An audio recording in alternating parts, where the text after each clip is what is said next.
चलिए जानते हैं अवध ओझा कौन है। अवध ओझा सर का पूरा नाम अवध प्रताप ओझा है। उत्तर प्रदेश के गोंडा में 3 जुलाई 1984 का उनका जन्म हुआ था।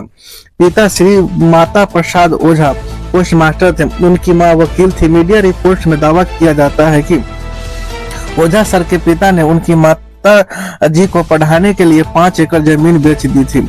अवध ओझा ने गोंडा में ही प्रारंभिक शिक्षा ग्रहण किए थे। तो अवध ओझा ने 10वीं की पढ़ाई बाद फतिमा इंटर स्कूल से 12वीं की शिक्षा ग्रहण की। स्नातक की पढ़ाई के दौरान उन्होंने बचपन के IAS बनने को सपना पूरा करने की कोशिश की। माता पिता का सपोर्ट भी मिला। अवध ओझा ने दिल्ली में रहकर UPSC परीक्षा की तैयारी की, प्री क्लियर किया, लेकिन मेंस क्वालिफाई नहीं कर पाए। इसके बाद उन्होंने पढ़ाई शुरू कर दी। इसी में सफलता नहीं मिलने के बाद अवध ओझा ने इलाहाबाद में डेरा जमाया। अपने दोस्त के कोचिंग इंस्टीट्यूट में पढ़ाने लगे। शुरुआती दिनों में छात्रों को उनका अंदाज बिल्कुल पसंद नहीं आया। कई छात्रों ने उनके स्टाइल की शिकायत कर कोचिंग छोड़ दी। अवध ओझा ने छात्रों का फीडबैक लिया और फिर से छात्रों की फीडबैक पर अपनी स्टाइल बदल दी। इसके बाद हालात बदल गए। छात्रों को अवध ओझा का नया अंदाज पसंद आया। धीरे धीरे उनकी लोकप्रियता बढ़ती गई। UPSC कोचिंग संस्थान में छात्रों को पढ़ाने के बाद उन्होंने YouTube चैनल शुरू किया। इससे उनकी ख्याति काफी बढ़ गई और लोकप्रियता भी बढ़ने लगी।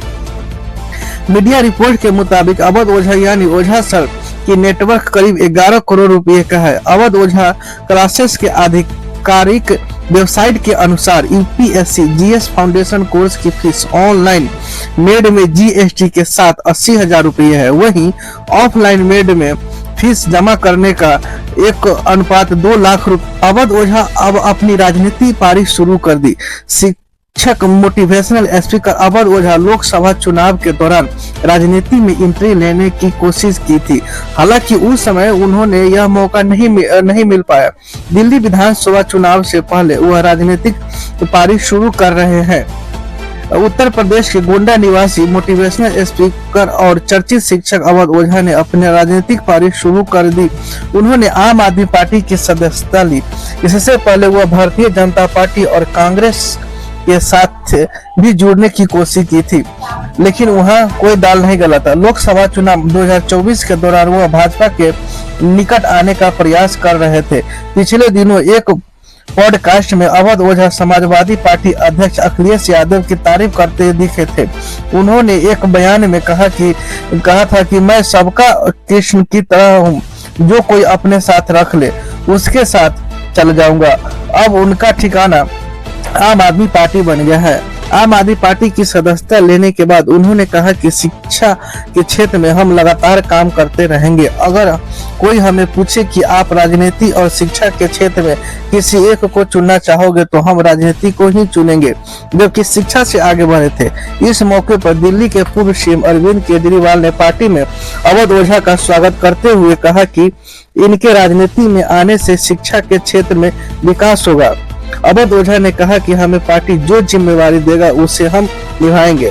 परपरगंज से भाजपा प्रत्याशी रवि नेगी ने क्या 76,060 वोट मिले थे। वही आम आदमी उम्मीदवार अवध ओझा ने 45,988 मत प्राप्त हुए थे, जबकि सिसोदिया जी ने लगातार जीतते आ रहे थे 3 बार से, और अवध ओझा जी को टिकट देके एक सीट तो खो ही गए, और ताकि अवध ओझा यहाँ से इजीली जीत जाए, जबकि अवध ओझा बहुत बुरी हार हारे यहाँ से परपरगंज से। जबकि कांग्रेस प्रत्याशी अनिल कुमार 16,549 वोट के साथ तीसरे नंबर पर रहे। मनीष सिसोदिया ने 3 बार जीत दर्ज की। उस सीट पर आम आदमी पार्टी ने अवध ओझा को मैदान में उतार दिया। ये बहुत बड़ी गलती थी। भारतीय जनता पार्टी को इस सीट पर कभी जीत नहीं मिला, जिसका श्रेय अवध ओझा जाते हैं। अवध ओझा के कारण भारतीय जनता पार्टी वहां से आराम से जीत गई। अवध ओझा सर ने कभी किसी जनता को सेवा किए नहीं, किसी बच्चे को फ्री में पढ़ाए नहीं, और सोचे एकदम से मैं विधायक में खड़ा होऊंगा और विधायक का सीट में जीत जाऊंगा और ये भी खाने का मुझे मिल जाएगा। इतना पैसा कमाने के बाद भी उनके फ्री का पैसा नहीं मिल रहा था, जिससे कारण राजनीतिक में और सोचे कि फ्री का पैसा मिलेगा बैठे बैठे। अब थैंक यू। अगर वीडियो अच्छा लगा हो तो लाइक और सब्सक्राइब कीजिएगा प्लीज। एक बार जरूर मोटिवेट करने के लिए सब्सक्राइब कीजिए। बहुत बहुत धन्यवाद।